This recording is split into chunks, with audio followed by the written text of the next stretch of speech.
नमस्कार।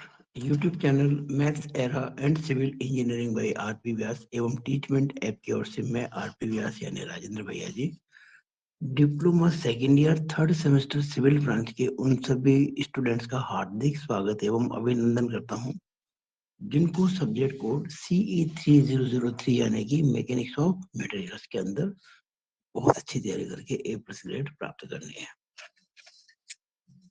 Unit 3 shear force and bending moment यानी कि अपरूपण बल एवं बंकन आघूर्ण, उस पे एक और अच्छा क्वेश्चन मैं आपके लिए इस वीडियो में लेके आया हूँ। ये बहुत अलग प्रकार का प्रश्न है, ध्यान से देखिएगा। इसमें ये कैंटिलीवर बीम है, ये एंड फिक्स है, ये बाकी बाहर निकला हुआ पोर्शन है, ये फ्री एंड है।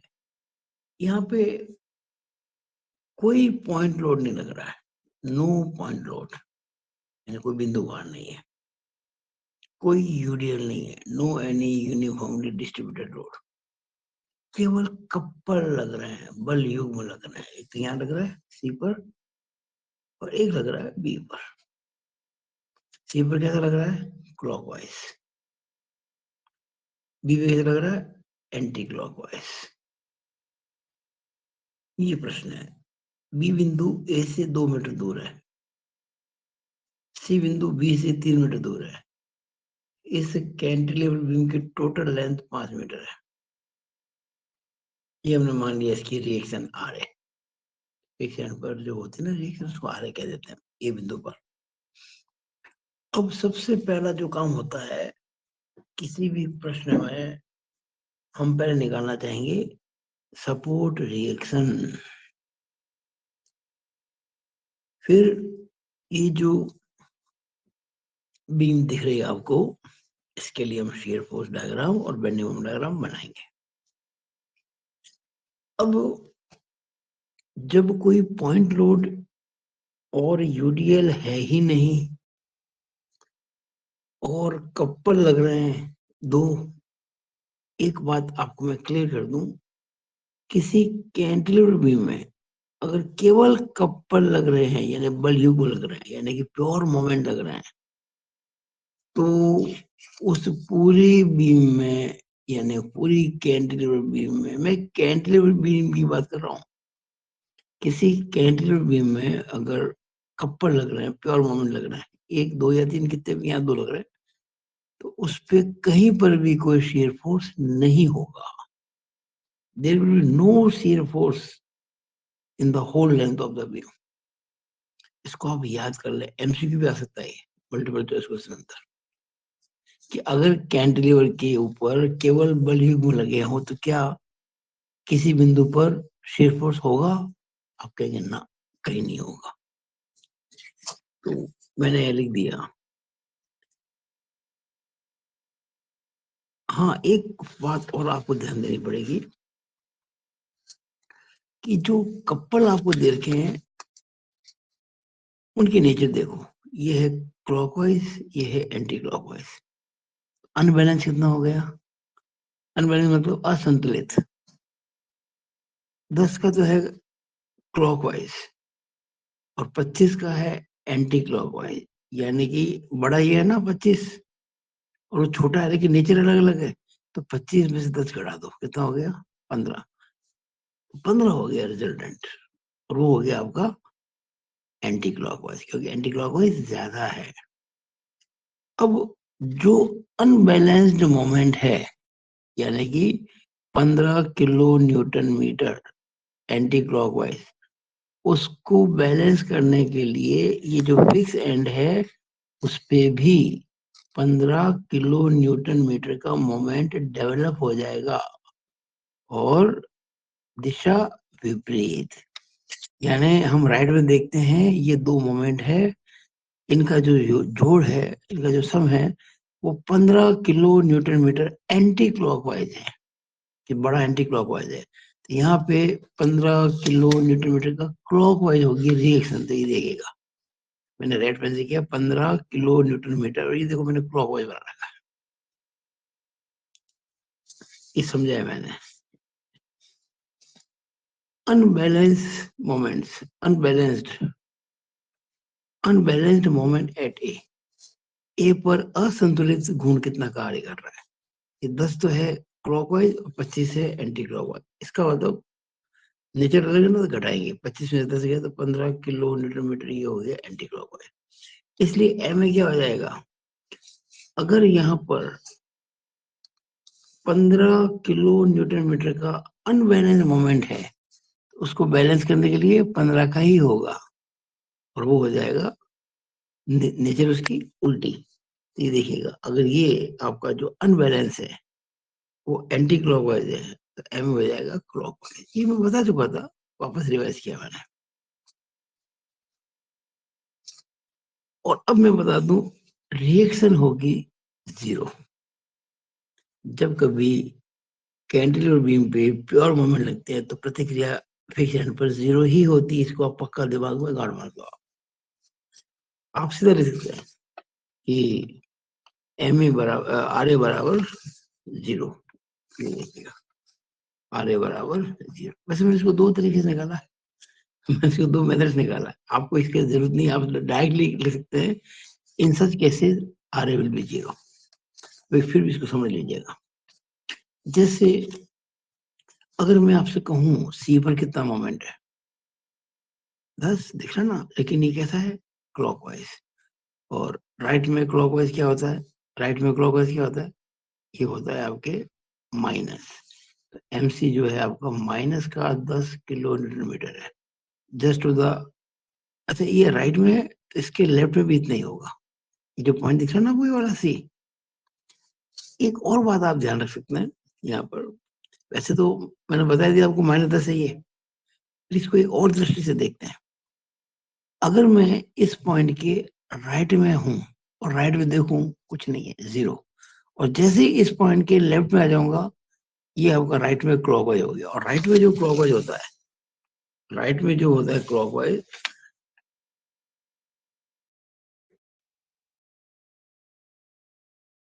राइट में क्लॉकवाइज और लेफ्ट में एंटी क्लॉकवाइज, ये माइनस होता है।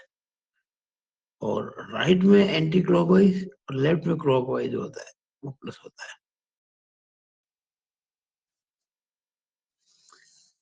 ये ध्यान दीजिएगा।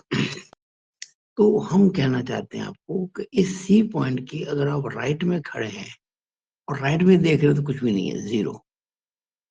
लेकिन जैसे सी पॉइंट के लेफ्ट में आ जाएंगे और राइट में देखेंगे, तो राइट में ये क्लॉकवाइज है, और राइट में जो क्लॉकवाइज होता है वो माइनस होता है। इसलिए आपको मैंने बताया माइनस का 10 किलो न्यूटन मीटर।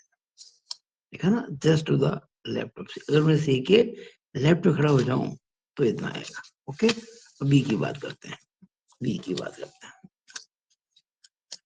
तो जो सी के लेफ्ट में है वही बी के राइट में है, क्योंकि कोई रोड मोमेंट यहाँ ही नहीं, यहाँ पे। लेकिन जैसे मैं बी के लेफ्ट में खड़ा हूंगा, ये भी मोमेंट काम आ जाएगा। ये कैसा है, एंटी क्लॉकवाइज। तो देखिएगा ध्यान से, मैं एम बी निकालना चाह रहा हूँ इसके जस्ट लेफ्ट में। पहले तो वो देख लो 10, राइट में क्लॉकवाइज माइनस का 10, और ये मैं इसके लेफ्ट में आ गया हूँ बी के, और राइट में देख लो ये एंटी क्लॉकवाइज। ये हो जाएगा +25। तो ये 25 प्लस किया, 10 माइनस किया, 15 रह गया। ये just to the left of B है, बी के जस्ट लेफ्ट में। अब सुनो ध्यान से, अगर मैं एमसी निकालूं, ना मैं किसी बिंदु पर मोमेंट निकाल सकता हूँ लेफ्ट से राइट से। मैं लेफ्ट से निकालूंगा, एमसी निकालूंगा। और जब सी पे हम जस्ट टू द लेफ्ट होते हैं तो देखिए आप -10 था ना, तो मैंने क्या किया दिया, एमसी बराबर -10, क्योंकि हमने कहा चुका -10 ये वाला, एमसी बराबर -10। अब हम लेफ्ट में देखेंगे, ये तो मैंने एमसी की वैल्यू ली थी। अब मैं एमसी निकालूंगा आरे के टर्म्स के अंदर। देखिएगा, हम देख रहे हैं इसके लेफ्ट में, तो ये लेफ्ट देखेंगे क्लॉकवाइज, और लेफ्ट में क्लॉकवाइज क्या होता है, ये देखिएगा, लेफ्ट में क्लॉकवाइज होता है प्लस। तो हो गया R A into 5, R A into 5, क्यों सी पे ले रहा हूँ मोमेंट। ओके, प्लस 15 और माइनस 25। प्लस 15 क्यों? हम सी के लेफ्ट में देख रहे हैं और ये जो 15 ये क्लॉकवाइज है। देखिए लेफ्ट में क्लॉकवाइज क्या होता है? लेफ्ट में क्लॉकवाइज, लेफ्ट के अंदर क्लॉकवाइज प्लस होता है, तो प्लस का आपके हो गया यहाँ पे 15। और ये है एंटी क्लॉकवाइज, माइनस का 25 बराबर कितना है? -10। हमने कहा कि सी पर मोमेंट है -10 किलो न्यूटन मीटर और सी पे ये निकाल दिया, उसको -10 के बराबर कर दिया। अब 5 आ रहे, प्लस का 15 माइनस का 25 होता है -10 बराबर -10। तो ये -10 कट जाएंगे, 5 आरे बराबर 0 आ जाएगा, यानी कि आरे बराबर 0। इसकी जरूरत नहीं है, आप सीधे लिख सकते हैं कि जब कैंटिलीवर बीम में प्योर मोमेंट होते हैं तो कोई रिएक्शन नहीं होती है। लेकिन ये आपको मैंने थोड़ा समझाने के लिए किया। एक और तरीका भी है, मैंने अभी सी पे निकाला ना, अभी भी निकाल लो। बी पे मोमेंट ऑलरेडी कह चुके हैं +15 है, तो कहेंगे एम बी बराबर 15। अब मैं एम बी निकालूंगा लेफ्ट से, तो ये R A into 2, R A into 2 B में निकाल रहा हूँ, आर इंटू 2 प्लस 15, ये लेफ्ट के अंदर क्लॉकवाइज प्लस 15 इजिकल टू 15, क्योंकि हम बी पे 15 ऑलरेडी यहाँ पे बता चुके हैं आपको। अब बताइए क्या हो जाएगा? आर ए इंटू 2 प्लस 15 बराबर 15, यानी कि 2 आर ए बराबर 0, 15 माइनस 15 0, तो आर ए बराबर 0। आर ए हमेशा 0 ही आएगा। अगर प्योर मोमेंट लग रहे हैं, कपल लग रहे हैं किसी कैंटिलीवर बीम पर, तो फिक्स एंड मोमेंट जो है, सॉरी जो फिक्स्ड एंड है उस पर रिएक्शन 0 आएगी, डेफिनेटली आर ए 0 आएगी। अब हमने इसको फिगर को वापस बना दिया। ये देखिएगा डिस्टेंस दे रखी है आपको 2 और 3 मीटर, तो ये आपको देखेगा 2 मीटर है और ये 3 मीटर है।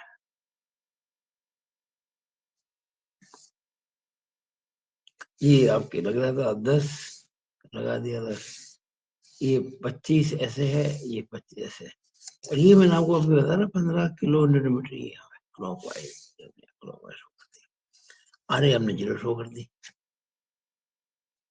अब अपन बनाएंगे शेरफुल डायग्राम। ध्यान रखना ऐसे केसेस में एसएफडी एक स्ट्रेट लाइन होती है, बस और कुछ नहीं। यही एसएफडी है, केवल यार हर जगह 0, हर जगह 0, कुछ है ही नहीं।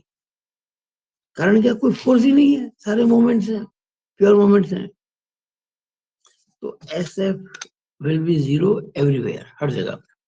अब बात करते हैं बेंडिंग मोमेंट डायग्राम। तो बेंडिंग मोमेंट डायग्राम देखिएगा, मैंने आपको एक बात बताई थी, जहां पर भी कपल लगता है, बलयुग्म लगता है, वहां आपको बेंडिंग मोमेंट 2 बार निकालना पड़ेगा, एक बार जस्ट उसके राइट, एक बार जस्ट उसके लेफ्ट।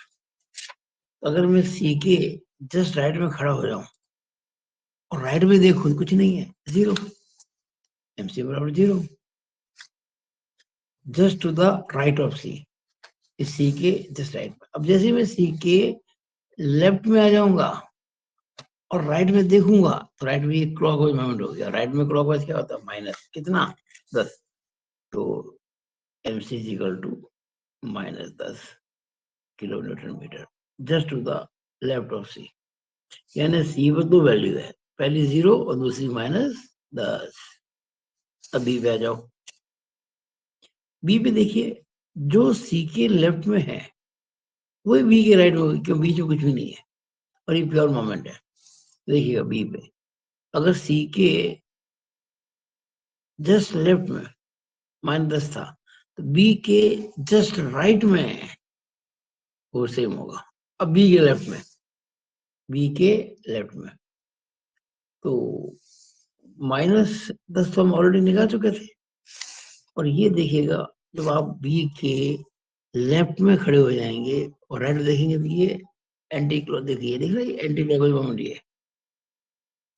हाँ, लेफ्ट के अंदर एंटी, तो आप क्या हो जाएगा यहाँ पे, ये रहा बी में निकाल रहे ना अपन, तो ये देखिएगा हाँ +25। लेफ्ट के अंदर एंटी क्लॉकवाइज, लेफ्ट में जो होता है anti clockwise. Just a minute,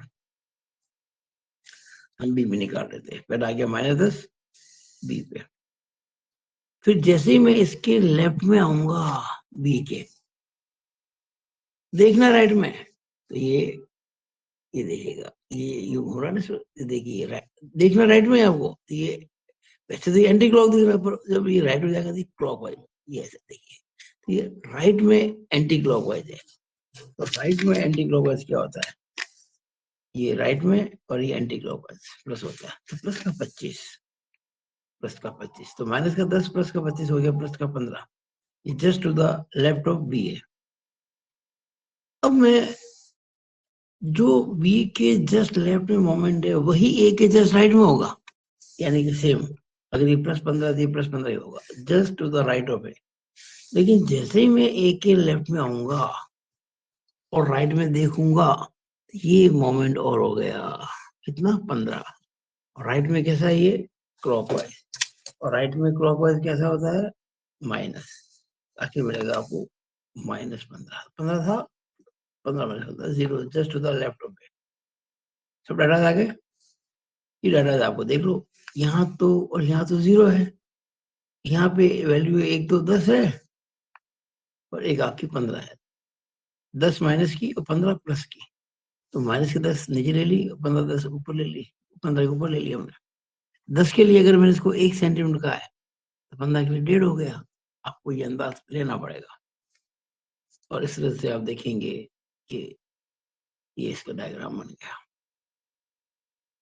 कभी बीच में तिरछी लाइन नहीं आई, तिरछी लाइन तब आती है डायग्राम के अंदर, वीएमटी के अंदर, जब कहीं कुछ इसके अलावा लोड, हम अभी जो बात कर रहे हैं वो कपल की बात कर रहे हैं, तो कपल के अंदर यहाँ पर कहीं कहीं पर भी ना तो तिरछी लाइन आएगी और ना पर यहाँ पे कोई कर्व आएगा।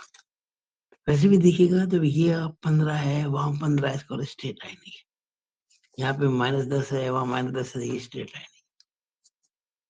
मुझे आशा है कि आपने इस वीडियो को समझने की कोशिश की होगी। अच्छा सवाल है, अलग तरह का है बिल्कुल।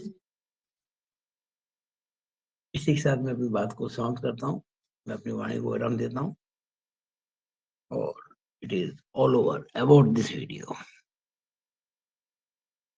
जय श्री राम, इति वार्ता, पुनः जय श्री राम।